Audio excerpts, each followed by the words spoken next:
Magandang araw po, si Dr. Willie Ong po to. Sa video na to, napakahalaga ng topic natin. Pag-usapan ko ay ang arthritis. Okay? Alam natin, napakaraming Pilipino may arthritis. Ngayon po, unang-una, kailangan malaman natin kung anong klase yung arthritis ninyo. Maraming klaseng arthritis, daan-daan.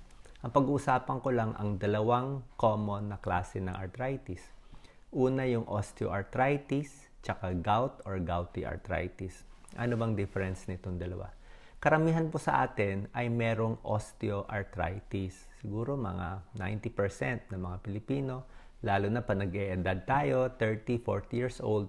Ito kasi yung arthritis ng pag-edad dahil nagkakaskas na yung mga tuhod natin, yung mga kamay natin, tumutunog-tunog na, wear and tear to kakagamit natin, kakalakad, kakatrabaho, medyo nagiging mahina na, may gasgas na itong mga cartilage natin sa tuhod, sa paa, sa kamay, sa siko. Ito po yung osteoarthritis.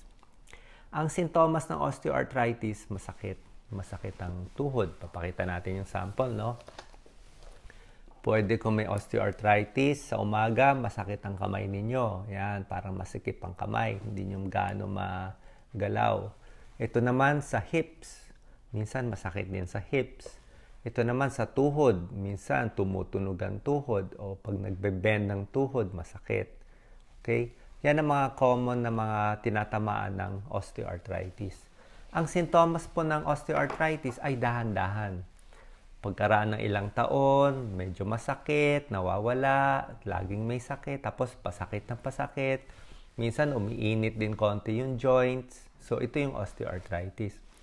Kakaiba po to sa gouty arthritis. Ang gout naman po kakaiba.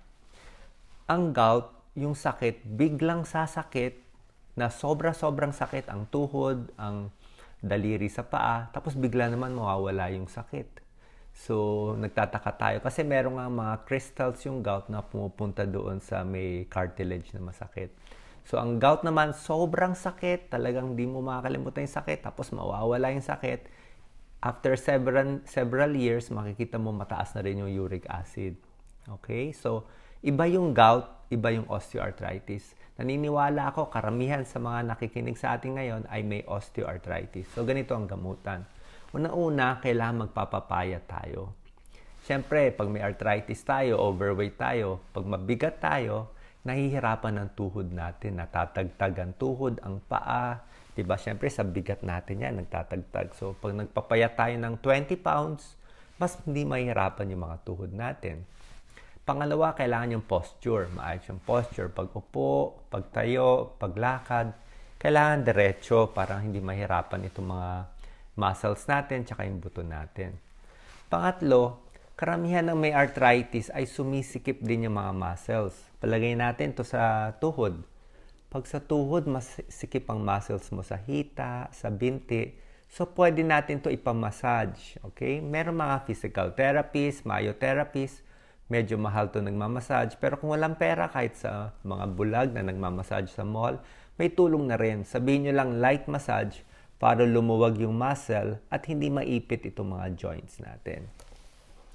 At number 4, kailangan nyo mag-exercise kahit may arthritis. Pero yung exercise natin, kailangan dahan-dahan lang. Ayokong tatakbo kayo, magpa-fun run kayo, lalo lang masisira ang tuhod ninyo. Gusto ko lakad lang, brisk walking, yung mga konting stretch, konting exercise. Ito yung maganda para sa inyo, mga strengthening exercise. Okay? At sa osteoarthritis, pwede namang kumain ng lahat. Wala pong bawal sa osteoarthritis. Nililinaw ko, hindi bawal ang mani, hindi bawal ang tokwa, hindi bawal yung mga beans. Pwede po to at very healthy to sa lahat ng tao, lalo na sa osteoarthritis. Pwede rin yung mga prutas at gulay na mataas sa vitamin C, antioxidant kasi to, may tulong din sa osteoarthritis.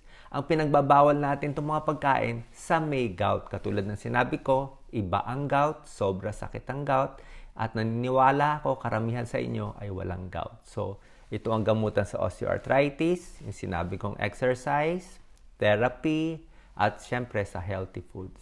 Sana po nakatulong tong video sa inyo. God bless.